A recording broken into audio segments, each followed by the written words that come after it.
about the president's address.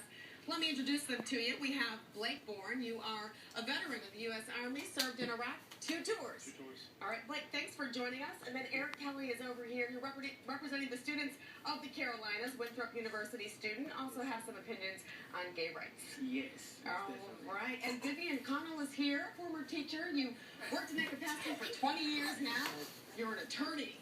And an education activist. That's where my heart still resides. All right, Vivian. Can't wait to hear what you have to say about education. And then our friend Ante over here, a small business owner, ceramics, tile specialist. Yes. All right, well, thanks everybody for joining us tonight. First of all, I want to find out, what do you think of the president's address? Thumbs up, thumbs down? Thumbs up. Thumbs up. Down. Okay, 3 up, 1 down. Let's start with you, Ante. 3 up, 1 down. For a lot of reasons. One, if he was trying to impersonate Santa Claus and pretend he was going to give all these things to the people, then he succeeded. But what he's promising and saying is not in the realm of reality, and he also ignored issues that I feel are fundamental to the well-being of our nation, and those are moral issues. Okay, so you found it to be more talk and not as much substance, perhaps? Sure. I mean, we've murdered 60 million babies since 1973. At the end of his speech, he said, "God bless America." How can you possibly expect God to bless America when we're murdering his children and we're about to let less than 1% of our nation redefine marriage? All right. Well, okay, thumbs down from Ante. Vivian, what do you think? I think for a president going into his final term, not having to run for anything else, he did a strong job. I think the speech naturally was more general, especially in the area of education. I was hoping for more specifics, but I do think I was excited to hear him call on Congress to get some things done, not to shut down the government again, not to push us to a debt crisis, not to have our credit rating lowered again. And I was pleased to hear that he's willing to take some unilateral executive action to get some things done. So I hope he can deliver on some of those promises. Okay, lots of promises, a hopeful speech, as Obama is famous for delivering since 2004. Hopeful, but Eric, hopeful enough?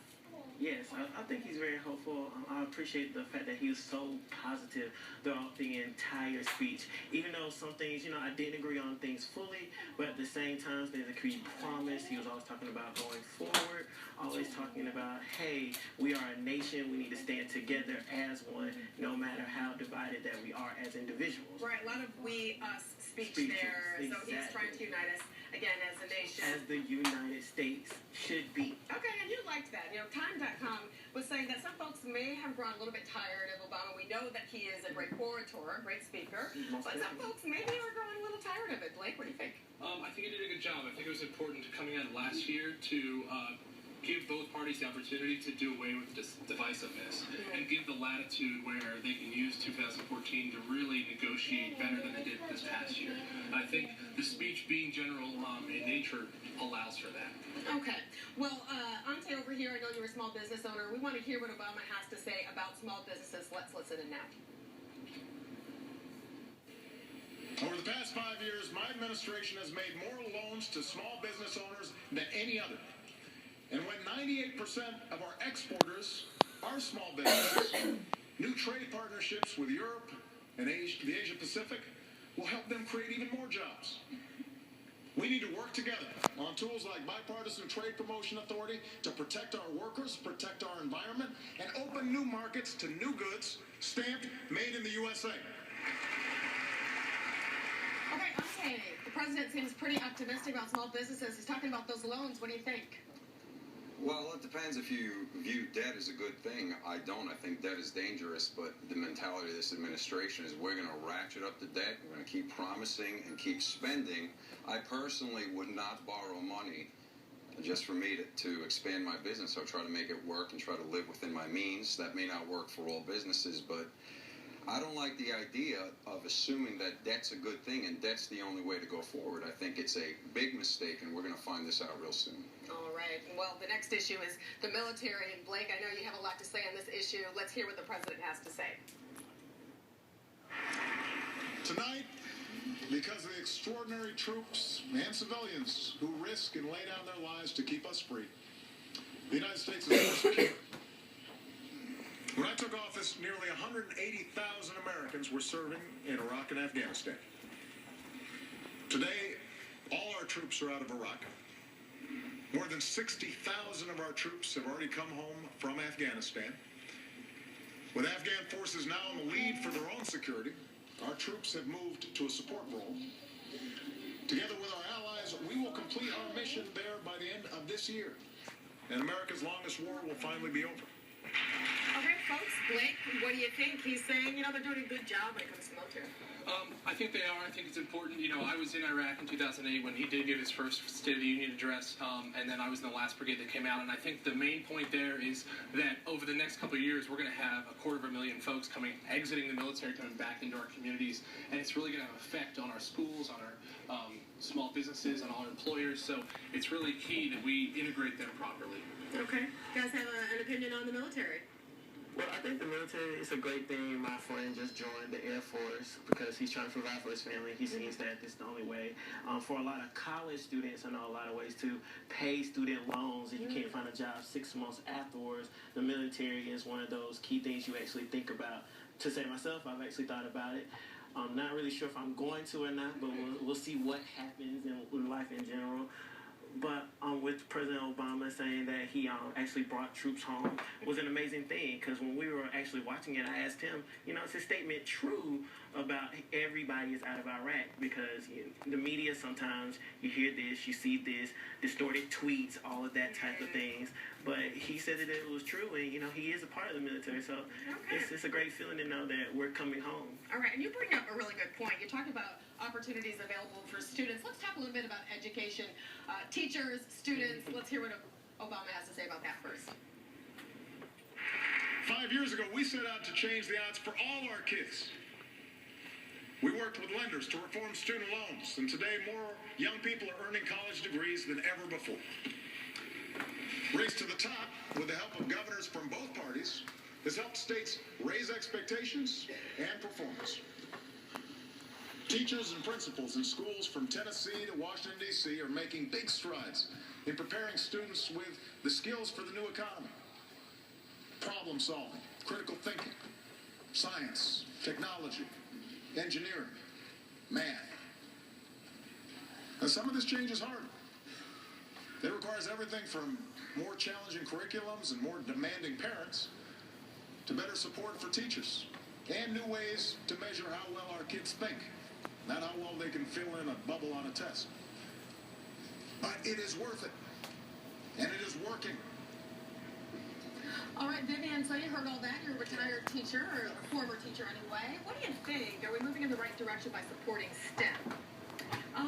Now you've narrowed my response. I was going to go to that. I would say no. I think there's room for STEM. It's very important. President Obama, Cheryl, you may know, when he appointed Arne Duncan, he chose market-based school reform, and he sort of allied with the idea of large foundations, the Gates Foundation, saying we could come in and apply private sector principles to getting kids to learn the way we would turn profits or manufacture something. There was a lot of backlash. Linda Darling-Hammond was also on the short list, and there are many of us who see education more as a civic responsibility to give all kids opportunity. I liked it when he said, we want everyone to have that opportunity, every child, but later in the speech he said, we need to guarantee access to college for all middle-class students, working class, and poor students. If we don't guarantee that mobility, if we have students getting out of college whose only choice is the military to pay off their loans, rather than, gee, I'm really interested in this and I'm passionate about serving my country, I don't think that's really equal opportunity for all. However, at the end of the quote, he did throw a bone, and we're seeing a change as these market-based reforms, vouchers, unregulated charters are not working out in various states. And Obama supports charters. In fact, he does remove those limits on charters. That is correct. Let's find out what Blake has to say on this point. I agree. I think it's really important that across the board, regardless of social spectrum, it is important that education on every level, that we bring every child up, not just focus on a specific class. So I agree completely. Ante, agree, disagree?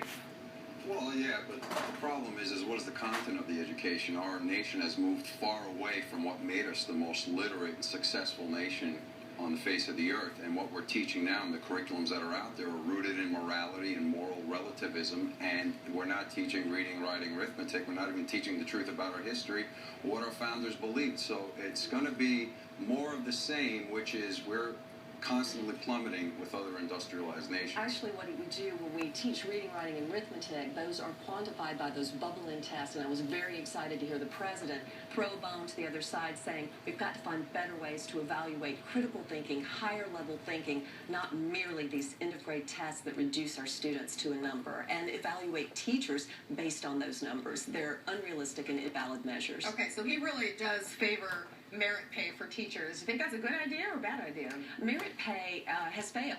And Texas just abandoned it, one of the most conservative states. Now, Denver has a wonderful working model. It's very complex. It involved teacher buy-in, teachers volunteer into which aspect. So what we've seen here in North Carolina, the 25% plan, is getting a lot of flack from teachers because it's very difficult to evaluate teachers. How do you compare a teacher who teaches inner-city kids who come unprepared to teachers who teach in the most affluent schools and have kids with every advantage who are going to succeed? Those comparisons, absolutely, they're qualitative comparisons. It's never worked. Show me a plan that works and that produces actual student achievement, and I'll buy into it. Okay, many opinions on the president's speech. 3 thumbs up, 1 thumb down. We'll have to see what happens in the year to come. Everybody, thank you so much for joining us. Thank you for having me. Thank you. We'll be right back after this.